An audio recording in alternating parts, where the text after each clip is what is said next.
welcome to Cadbury Dairy Milk presents PSL Cricket Hangama, presented by Coca-Cola, powered by Dolans, main sponsors TikTok, and brought to you by Soul City and Zameen.com. Har pata hame pata hai. The second women's exhibition match in this PSL just wrapped up in Rawalpindi. बड़ा जबरदस्त match था, थोड़ा सा ज़्यादा high scoring था आज का match compare to the last one, और एक अच्छा रिजल्ट भी हमारे सामने आया जी. Amazons versus Super Women, and Amazons won by 41 runs. It was a good total. They posted 204 on the board. और डैनी वाइट जी स्टार रही आज के मैच की, उनकी इनिंग्स के बारे में भी बात करेंगे. ओवरऑल एक अच्छी जो है ऑलराउंड परफॉर्मेंस हमें देखने को मिली दोनों टीम से, लेकिन सुपर वेवन जो थी चेज में थोड़ा सा लैक कर गई, पार्टनरशिप्स नहीं बिल्ड कर पाए, and that is why it was an easy win this time for the Amazons. We will talk about the match of course, और किस तरह वेलकम किया रावलपिंडी ने विमेंस क्रिकेट को, उसके ऊपर भी बात करेंगे. और उसके बाद जो आज शाम में मैच होने वाला है जी, बड़ा इंपॉर्टेंट, उसके बारे में भी डिस्कस करेंगे.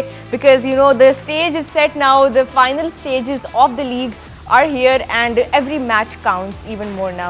So we will talk about all that build up. हमारे जो गेस्ट्स हैं, हमारे जो फेवरेट पैनलिस्ट्स हैं, उनसे मैं आपको इंट्रोड्यूस करवाती चलूँ. हमारे साथ मौजूद हैं स्टूडियो में farmer Pakistan captain the prolific Salim slim Malik. अस्सलाम वालेकुम सर. वालेकुम अस्सलाम. और जी इनके साथ मौजूद है former Pakistan captain, Pakistan batting coach, the run machine, Mohammad Yousuf साहब. अस्सलाम वालेकुम सर. और जी ऑनलाइन हमें ज्वाइन कर रहे हैं the king of swing, the unreadable, Mohammad Asif. अस्सलाम वालेकुम आसिफ. जी वालेकुम सलाम. आज का बड़ा जबरदस्त मैच हमें देखा, super women versus Amazons. Malik साहब आज तो अच्छा स्कोर कर गए, एक हाई स्कोरिंग गेम ओवरऑल, दोनों टीम्स की तरफ से अच्छे स्कोर्स हुए. एंड आपने कैसे एंजॉय किया ये मैच? मैंने देखा है जी, इसकी इनिंग देखी है मैंने, बड़ी क्लीन हिटिंग की इसने.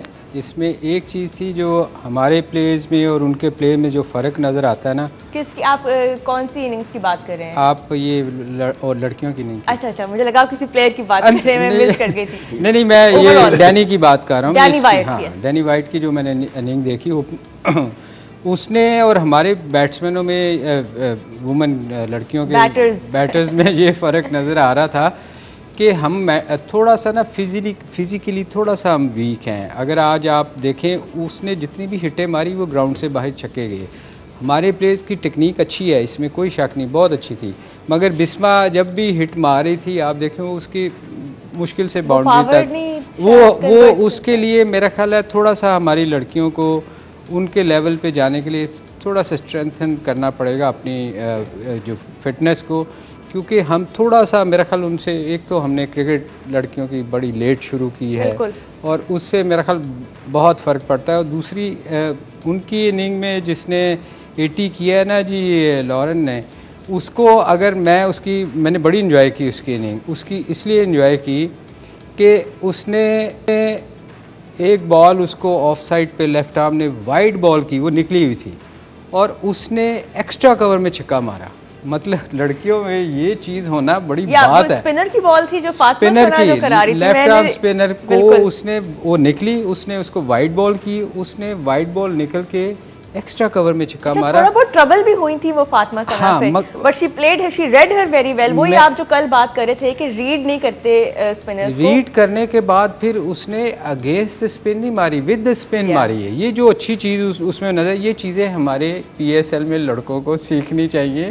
जो हम बार बार कहते हैं कि ये लेके जाते हैं मिड विकेट की तरफ, अगेंस्ट द स्पिन बहुत अच्छा दिन होगा तो आपकी लगेगी. अदरवाइज जो हम बार बार कहते हैं कि आप पेस यूज़ करें, जिस तरफ बॉल है उस तरफ खेलना चाहिए, बजाय आप शॉर्ट पिच बॉल को भी मिड विकेट लेके जाते हैं.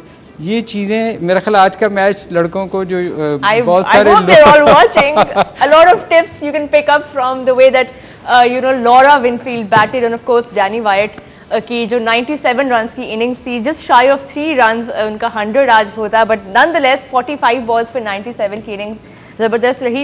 यूसुफ भाई, बिस्मा मारूफ जो हैं, उन्होंने बड़ी देर के बाद एक अच्छा उनको स्कोर मिला विद द बैट. अभी रिसेंटली उन्होंने कैप्टेंसी से रिजाइन किया है, लेकिन 73 ऑफ 51, हम अक्सर बात करते हैं स्ट्राइक रेट की T20 में, ये एक बड़ी जबरदस्त इनिंग्स थी इन द विनिंग कॉज. जी, इसमें तो जो नज़र आ रहा है स्ट्राइक रेट 143 का है, 73 रन, और आप जैसे कह रही काफ़ी अरसे बाद उससे रन किए, तो अच्छी बात है. हमारी प्लेयर जो है वो फॉर्म में आई है और जिस स्ट्राइक रेट से खेली है और जिस तरह मलिक साहब कह रहे हैं कि ऑब्वियसली एक तो हमारा वो जिसको कहते हैं कि फिटनेस लेवल जो हम लोग जब खेलते थे उस वक्त भी ये प्रॉब्लम थी। दूसरी कंट्रीज़ के साथ हमारा अगर वो देखा जाए टैलेंट वाइज तो हम बहुत ज़बरदस्त थे, लेकिन फिटनेस से मार खाए थे। अभी विमेंस में भी यही चल रहा है कि वो फिटनेस में उनसे थोड़ी पीछे टैलेंट में हो सकता है कि इवन हो या बेहतर हो, लेकिन जैसे मलिक साहब कह रहे हैं कि फिटनेस की बहुत सख्त ज़रूरत है। बिल्कुल। तो ये चीज़ें हमें इधर हमारे कल्चर में आहिस्ता आहिस्ता आ रही हैं। अब जिम है, एकेडमी में अगर आप आएँ, जिम है, उधर कोई बताने वाला भी शायद होना चाहिए। नहीं, ट्रेनर हैं इनके ट्रेनर हैं विमेंस के लेवल के।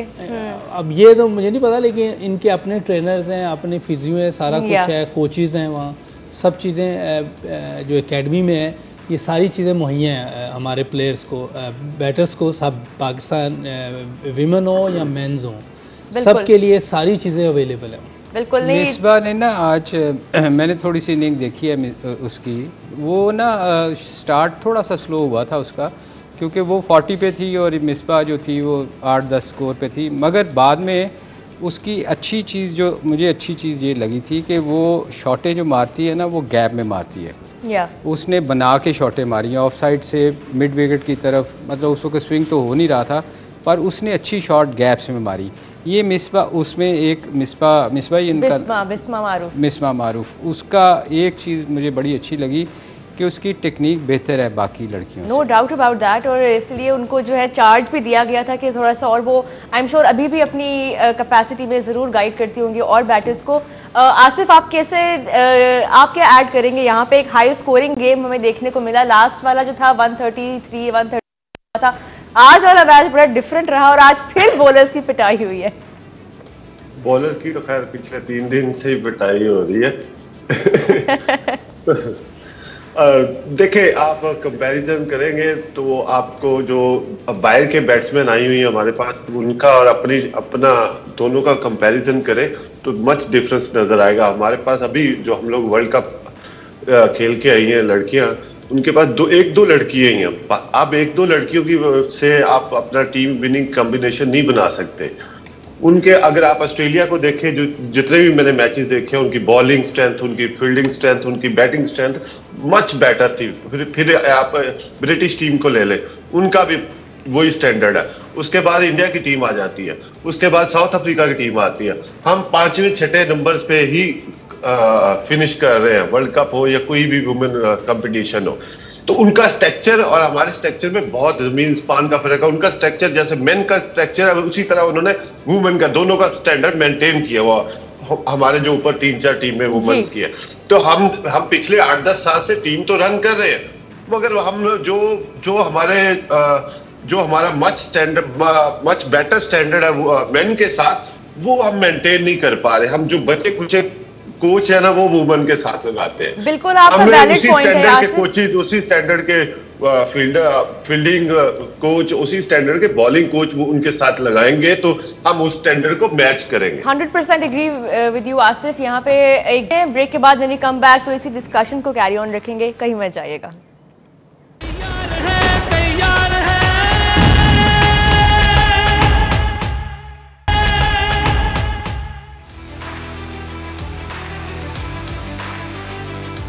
जी, welcome back to Cadbury Dairy Milk presents PSL cricket हंगामा, presented by Coca-Cola, powered by Dolans, main sponsors TikTok and brought to you by Soul City and Zameen.com। हर पता हमें पता है। बात कर रहे थे जी आज जो विमेन्स एग्जीबिशन मैच हुआ दूसरा, उसके बारे में, और एक अच्छा साइन हमें देखने को मिला कि एक हाई स्कोरिंग गेम हुई। प्लेयर्स जो बाहर से फॉरेन प्लेयर्स हमारी आई हुई हैं, Danni Wyatt and Lauren Winfield, उनकी तरफ से भी स्कोर्स हुए। And of course Bismah Maroof and Anam Amin, ये दो जो लोकल स्टार्स हैं, उन्होंने भी अच्छी परफॉर्मेंसेस दिखाई। तो ओवरऑल एक अच्छा एक डे रहा, to celebrate women's cricket and of course to showcase what we have as far as the local talent goes. और जो फॉरेन प्लेयर्स आए हुए थे उनके लिए भी बड़ा जबरदस्त दिन था आज। उसी पे बात हो रही थी, और ब्रेक से पहले बड़ा एक इंपॉर्टेंट पॉइंट आसिफ ने रेज किया, उसी पे हम मजीद बात करते हैं। मलिक साहब, आप कुछ ऐड करना चाह रहे थे रिगार्डिंग विमेन्स क्रिकेट और किस तरह की अपॉर्चुनिटीज जो है वो हमारी लड़कियों को दी जा रही हैं?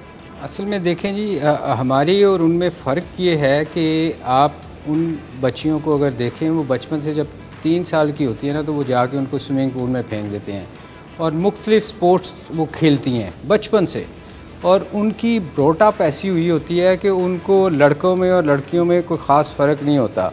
हमारे यहाँ क्या होता है कि हम मैट्रिक तक तो बच्ची को खुद स्कूल छोड़ने जाते हैं, लेके आते हैं, और स्पोर्ट्स में उनका कोई इतना अमल दखल नहीं होता। बिल्कुल। तो मेरा ख्याल जो मेजर फ़र्क हमारे और उनमें है वो ये था कि हमारे बच्चे कॉलेज में जाके, बहुत सारी लड़कियों ने क्रिकेट शुरू की या मैट्रिक में शुरू की होगी, जब पाकिस्तान को देखा उन्होंने कि लड़कियाँ भी खेल सकती हैं।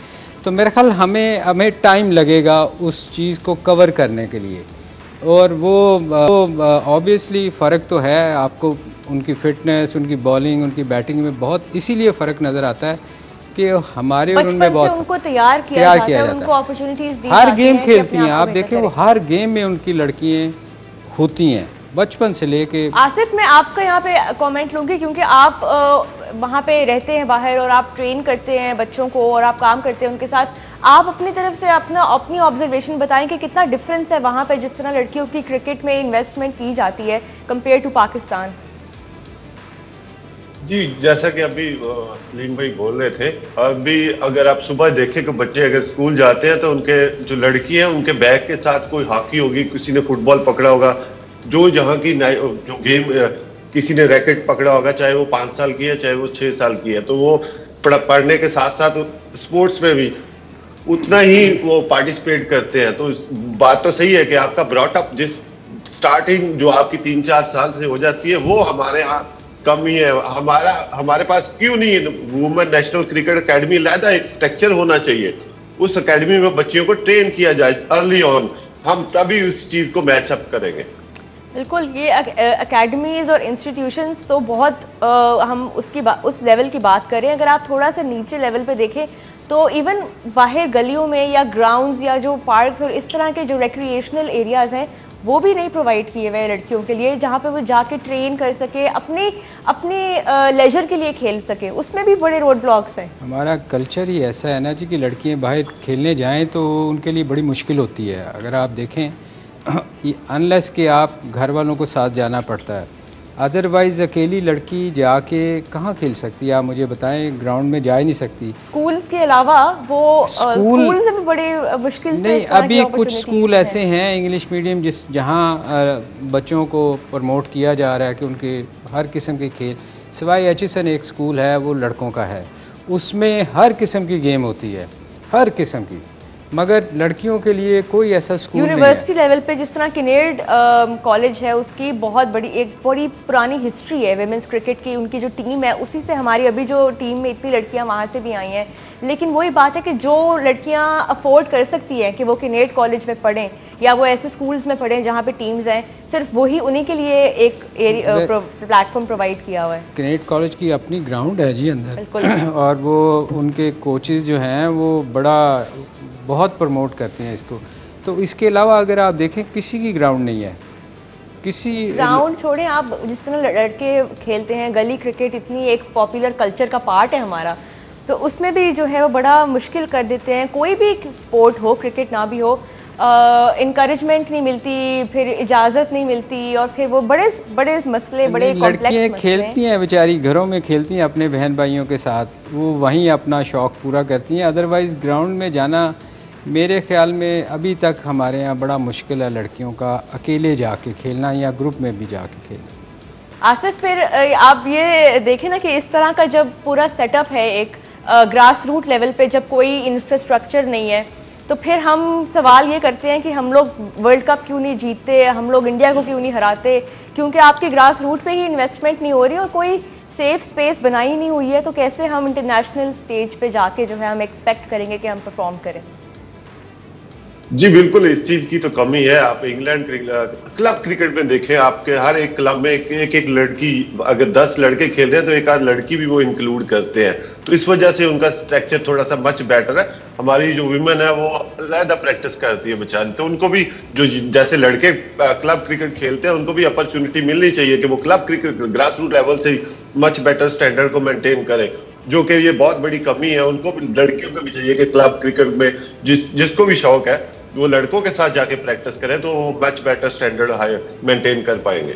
आपको पता है ये जो कनेट कॉलेज है, इनकी लड़कियां जो है ना, बच्चियां, ये जाके चूँकि मैं जिम खाना खुद से खेलता हूँ, मेंबर हूँ उसका, तो वहाँ ये बच्चियां आके लड़कों के साथ मैच खेलती हैं। इसलिए इनकी आपको बेहतर नजर आती है कि लड़कियां वहाँ से निकली हैं। ये लड़कों के साथ बकायदा मैच खेलती हैं आके, जो यंगस्टर होते हैं ना छोटे। और इसी से आप सीखते हैं, अपने से बेहतर के साथ जब आप खेलेंगे तभी आप ज़्यादा सीखेंगे ऑब्वियसली। इसीलिए तो बाकी किसी कॉलेज यूनिवर्सिटी में आप देखें नहीं है, हालांकि होना चाहिए। अब हम लोगों को, क्रिकेट बोर्ड को चाहिए इस चीज़ को प्रमोट करे ज़्यादा से ज़्यादा, क्योंकि अगर आपने compete करना है इंटरनेशनल लेवल पे तो फिर आपको उसके लिए तैयारी करने के लिए उनको फैसिलिटेट करना चाहिए बच्चियों। बिल्कुल आसिफ, अब जिस तरह ये एग्जीबिशन मैचेस हुई हैं, अब इसका जो नेक्स्ट स्टेप होगा वो एक फुल लीग होगी, विमेंस लीग, जिसको हम अभी नजम सेठी साहब ने जो अनाउंस की है, तो उससे कितना फर्क पड़ेगा ग्रास रूट स्ट्रक्चर के ऊपर? ऑफ कोर्स बहुत डिफरेंस आएगा। आप देखिए कि जिस तरह पीएसएल से यंगस्टर लड़के हमारे T20 में पार्टिसिपेट करते हैं, ये टू लेट है। ये पीएसएल के पैरेलल ही चलनी चाहिए थी वुमेन क्रिकेट की भी, चाहे वो अभी तक वो बिल्डअप 8 साल से अगर चल रही होती तो हम एक डिफरेंट स्टेज पे खड़े होते वुमेन क्रिकेट में। तो वो अभी 8 साल बाद कितना लेट है। आप जैसे पीएसएल पहला सीजन कराया था, उसी के साथ ही पैरेलल वुमेन की भी एक पीएसएल होनी चाहिए थी। तो ये आए देर आए मगर दुरुस्त आए, मेरा ख्याल तो है। बिल्कुल, ये एक जिस तरह हमने पहले भी शो में बात की थी कि जब मैनेजमेंट चेंज हुई तो थोड़ा सा जो उनका प्लान था with regards to the league वो थोड़ा सा शायद पोस्टपोन हुआ है for whatever reason. But अब जो सेठी साहब ने अनाउंसमेंट किया, I hope, we all hope sincerely कि ये सितंबर में स्टेज कराई जाए और जो है एक अच्छा टैलेंट, लोकल टैलेंट भी हमारे सामने आएगा। और जाहिर है जो फॉरेन प्लेयर्स हैं जो कि इस वक्त हम देख रहे हैं कि कितना अभी पाकिस्तान जो प्लेयर्स आए हुए हैं बड़ा एंजॉय कर रही हैं अपना टाइम यहाँ पे। दुआ करें सितंबर तक ये रह जाएं, क्योंकि हमारे यहाँ तो कुछ पता नहीं होता, 3 माह के बाद तो लोग चेंज हो जाते हैं। तो अल्लाह करे कि कुछ लंबा सेटअप चले ताकि लोगों को स्पोर्ट्स जितने भी हमारे क्रिकेटर्स हैं या लड़की हैं उनको फायदा हो उनको, और ये बरकरार रहे सिलसिला जो शुरू किया है जी इस सीजन सेठी साहब की मैनेजमेंट ने, ओवरऑल क्रिकेट बोर्ड ने। यहाँ पे ब्रेक लेते हैं जी, ब्रेक के बाद व्हेन वी कम बैक तो we will hopefully have the toss for you. It's Peshawar Zalmi and it's Multan Sultans tonight. Don't go anywhere.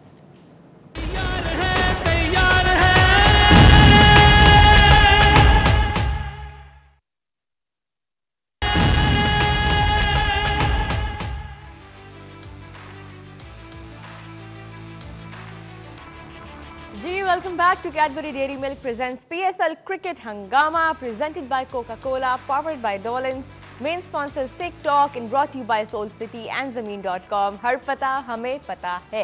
News from the center is that Babar Azam has won the toss and Peshawar Zalmi are once again batting first. Yusuf भाई, आज क्या different करना चाहिए, क्योंकि पिछले match में भी पहले बैटिंग करते हुए 240 किए ज़ल्मी ने और वो भी कम पड़ गए, आज कितने होंगे? हाँ देखें जी, आज क्या इनका टोटल जेन में है, क्योंकि आज एक जैसे स्पिनर डाला है, शायद कोई बॉल टर्न करे, क्योंकि उसी जगह पे मैचेस चल रहे हैं और गर्मी भी लग रहा है कि उधर है, इधर हुई है तो उधर भी थोड़ी सी बड़ी होगी। आज 30 था, उधर 25 होगा। तो जो पहले मैच हुआ है उसमें भी लग रहा है स्पिनर्स ने विकेट लिए हैं और इसमें भी लग रहा है, लेकिन रन्स तो बोर्ड पे लगाने पड़ेंगे क्योंकि वो टीम बहुत बैलेंस है। अगर उनको देखा जाए तो उनकी बैटिंग और बॉलिंग दोनों काफ़ी बैलेंस हैं। इनकी बॉलिंग में अभी भी थोड़ी सी वो नज़र आता है कि जब विकेट में कुछ जान नहीं होती तो बहुत मुश्किल हुई थी इनको विकेट लेना और ऐसी बॉलिंग करना जिससे दूसरी टीम परेशान हो। तो इन्हें रन्स तो ज़्यादा लगाने ही पड़ेंगे।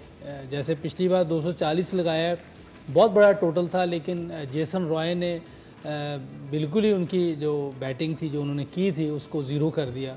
10 बॉल पहले वो मैच जीत के चले गए। तो आज भी इनको उस विकेट को सामने रखते हुए, ऑपोजिशन को सामने रखते हुए, उनके पास बहुत अच्छे हिटर हैं।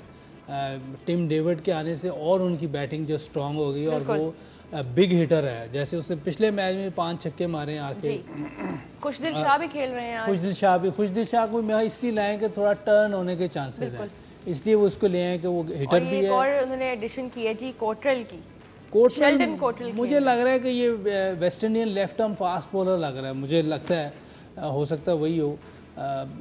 इनकी बॉलिंग ऑलरेडी पहले ही बेहतर है, फास्ट बॉलिंग में एहसानुल्लाह बहुत अच्छी बॉलिंग कर रहा है, अब्बास अफरीदी भी अच्छा चिप इन कर देता है। इनकी बॉलिंग में ऐसा जो कह रहे हैं मैं कि इनके पास बैलेंस है, एक बैलेंस जरूर है और खतरे की घंटी जरूर है ये जी किसी भी टीम के लिए। ऑल्दो अभी जब से मुल्तान से बाहर मैचेस शिफ्ट हुए हैं तो मुल्तान सुल्तान्स जो है they haven't been able to win that convincingly, और आज उनको बड़ी ज़रूरत है इस जीत की, दोनों टीम्स को ज़रूरत है, because you know they want to look stronger on that points table. Asif, bowling तो पेशावर ज़ल्मी की हमने काफ़ी दफ़ा उसके बारे में बात की है।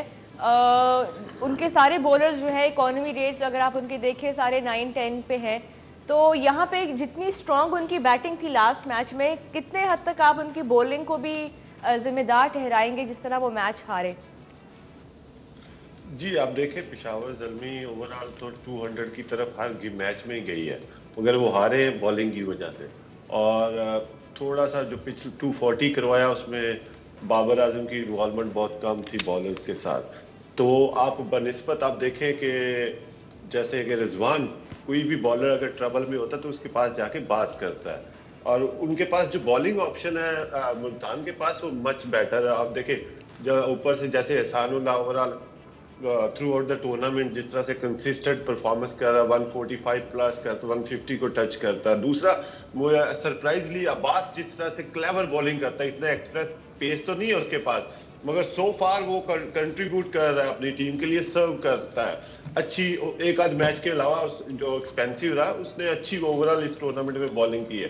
फिर लेग स्पिनर उनका अच्छा विकेट टेकिंग है, उनके पास तीन जो ऑप्शन है वो मच बेटर है बनिस्बत पेशावर ज़ल्मी के। तो उनको देख के अगर उनको आज फिर 240 करते हैं तो मेरा ख्याल है कि हर वक्त हर मैच में 240 चेज नहीं होता, एक ही दफा होता, वन समून हो गया तो हो गया, मगर उनको एक अच्छा टोटल सेटअप करके फिर ही बैटिंग मुल्तान सुल्तान को देनी चाहिए, क्योंकि उनके पास भी ऑप्शन काफी है।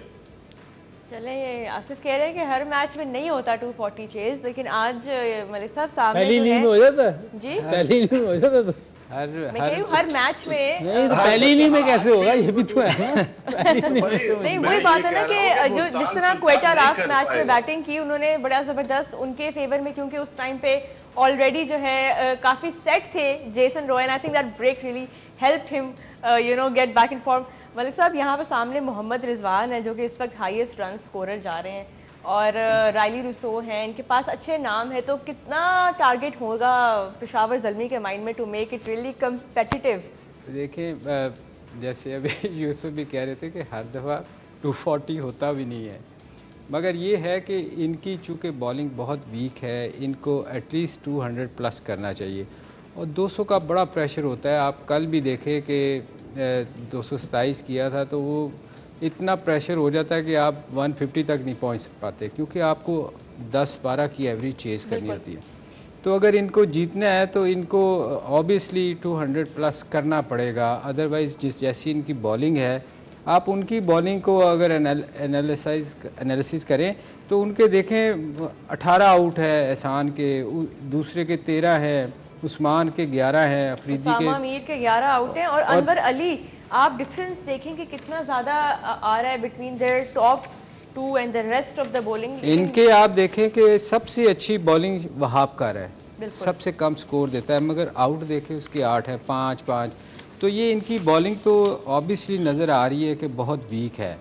तो इनके लिए तो जो जिनकी बॉलिंग वीक होती है उनको फिर स्कोर बड़ा करना पड़ता है ताकि वो मैच में रहें, क्योंकि अदरवाइज अगर बड़ा स्कोर नहीं करेंगे तो सेकंड टाइम, कल भी मैंने कहा था, मुझे बड़ी मार पड़ी थी कि ड्यू फैक्टर ज़रूर आता है, और उनकी बैटिंग ऐसी है, टीम डेविड के आने से भी उनकी टीम बैटिंग में बड़ा स्ट्रॉन्ग हुई है आज। लेकिन खुशदिल शाह खेल रहे हैं और हम अक्सर इसके बारे में बात करते हैं कि क्या एग्जैक्टली रोल है क्या खुशदिल शाह का इस टीम के अंदर। यूसुफ भाई, बॉलिंग की तो उनके पास एक और ऑप्शन आ गई है, बैटिंग में किस नंबर पे आपको लगता है ये खुशदिल शाह को आना चाहिए, गिवन कि वो चेस कर रहे होंगे और उस टाइम पे फिर रन रेट पे भी बड़ा डिपेंड करता है? तो टू लेट हो गया नंबर पूछना टू लेट हो गया, 1-2 मैच रह गए, अब जैसे उनका प्लान है वो वैसे ही चलेंगे और मुझे लग रहा है कि वो 7वें पे ही आएगा मुझे लगा, क्योंकि 3 पे रेलो है, 4 पे टिम डेविड है, 5 पे वो आएगा मिलर, 6 पे पोलार्ड है, तो फिर 7 ही बचता है। तो ये नंबर तो जो कि फिर हम ना ही समझे। मैं इसीलिए कह रहा हूँ टू लेट, आपने बहुत देर से पूछा है। पिछले सीजन तो इसको भेजे था नंबर 5 मेरा नहीं ख्याल, उस वक्त भी पीछे ही था, क्योंकि जब मैं उस वक्त में बात करता था कि जो हमारे प्लेयर्स जो पाकिस्तान टीम में उनको एटलीस्ट उनका नंबर बेहतर होना चाहिए, लेकिन अभी भी वो 7वें पे आ रहे। मेरा ख्याल है मुश्किल से उसने 20 बॉलें खेली होंगे पूरे PSL में, जो मुझे लगता है। बिल्कुल। और अभी हम खुशदिल शाह के ऊपर बात कर रहे हैं। वैसे तो अगर आप उनके हाईएस्ट जो रन स्कोरर्स हैं मुल्तान सुल्तान्स के, अगर आप वो देखें तो खुशदिल शाह का नाम जो है वो उस लिस्ट में है ही नहीं। टॉप स्कोरर्स में रिजवान है, रायली रुसो, शान मसूद, इन्हीं ने टॉप स्कोर्स किए हैं अभी तक। और बड़े मजे का ये स्टैट है कि जो टॉप स्कोर अभी तक रिजवान का है जी 421 run in 8 matches. So 421 run. और जो उनके बाद नंबर 2 पे जो मोस्ट रन है मुल्तान की तरफ से वो रायली रुसो की है 252। तो आप डिफरेंस देखें, कहाँ 421 कहाँ 252। आसिफ इस फॉर्म में है इस वक्त रिजवान, कितना डिपेंड करता है ये मैच, किस तरह का जो स्टार्ट वो प्रोवाइड करते हैं। जिस तरह हम फखर जमान की बात करते हैं कि जब भी वो स्कोर करते हैं तो लाहौर कलंदर्स जीतते हैं। रिजवान भी एक बड़ा की प्लेयर है मुल्तान के लिए, और अगर वो नहीं चलते तो फिर नीचे ज्यादा प्रेशर आता है बैट्समैन पे। जी बिल्कुल, क्योंकि आप देखें रिजवान का बहुत क्रूशल हाईएस्ट नंबर पे जाता है और एज ए कैप्टन वो रिस्पॉन्सिबिलिटी भी लेता है। अगर अर्ली ऑन विकेट गिर जाता है तो फिर उनकी टीम के पास देखिए हिटर उनके पास हैं ही, और टोटल 7वें 8वें नंबर पे आप लोग काउंट कर रहे हैं खुशदिल शाह को, तो उनके जो फॉरनर प्लेयर है वो भी अच्छा परफॉर्म कर रहे हैं और मच बैलेंस साइड लग रही है। फील्डिंग में, बॉलिंग में, बैटिंग में उनके नंबर्स बहुत अच्छे हैं बनिस्बत पेशावर ज़ल्मी के। तो इसी यही तो मैं पहले बात कर रहा था, पेशावर ज़ल्मी को फिर 220 210 की तरफ जाना पड़ेगा तो वो मुल्तान को मुश्किल में ला सकते हैं। अदरवाइज अगर 160 170 पे आउट हो जाते हैं तो मुल्तान सुल्तान के लिए मच इजियर हो जाएगा। चलें, ये अभी कुछ देर में जो है मैच स्टार्ट होने वाला है। एक दफ़ा पॉइंट्स टेबल पे दोबारा नज़र डाल लेते हैं कि इस वक्त कहाँ पे खड़ी हैं जी सारी टीम्स। मुल्तान सुल्तान ज़ल्मी दोनों के लिए बहुत ज़रूरी मैच है। मलिक साहब, नंबर 3 पे मुल्तान है 8 पॉइंट्स के साथ, और 8 ही पॉइंट्स के साथ पेशावर ज़ल्मी जो है नंबर 4 पे हैं। क्या लग रहा है आज, क्या कौन सी टीम जो है वो ज़्यादा स्ट्रॉन्ग आपको लग रही है? और ये नंबर जो 10 पॉइंट्स का जो मार्क है, कौन पहले पहुंच रहा है आज?